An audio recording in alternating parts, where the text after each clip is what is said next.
Unraveling, to put it bluntly, a guide to direct English expressions.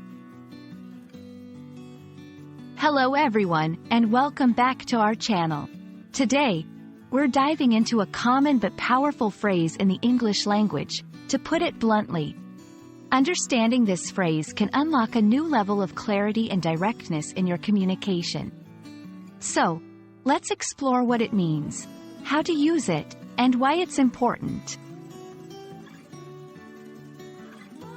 To put it bluntly is a phrase used to introduce a statement that is very direct, possibly to the point of being a little harsh or too honest.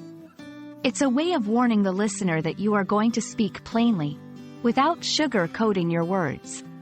This phrase prepares the audience for the unvarnished truth, which might be critical or hard to hear. For example, if someone asks for feedback on their work, you might say, to put it bluntly, your work lacks originality. This signals that you are about to give honest feedback that might not be what the person wants to hear but believes is necessary for their improvement. Using "to put it bluntly" is appropriate in situations where honesty is valued over preserving someone's feelings. It is often used among friends, in professional feedback, or in discussions where clear and direct communication is essential. However, it's crucial to use this phrase wisely, as it can come across as rude or insensitive if misapplied. Here are a few tips on how to use it. Before giving constructive criticism, it prepares the listener for feedback and underscores the intention of helping rather than hurting. When clarity is essential, in discussions where misunderstanding can have serious consequences, being blunt ensures your message is received clearly.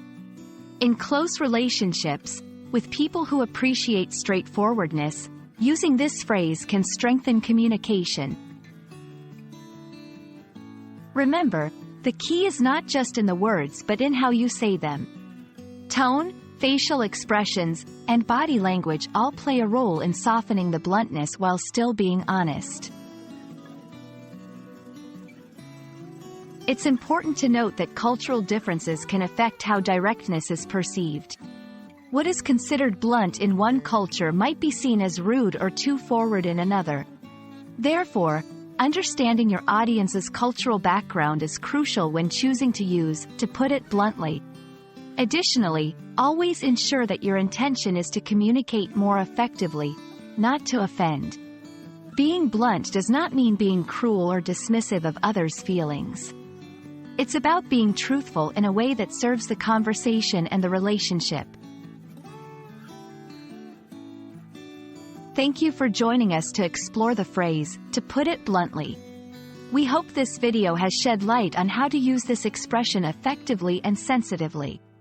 Being able to communicate directly can be a powerful tool in both personal and professional settings, but it's always important to balance honesty with empathy.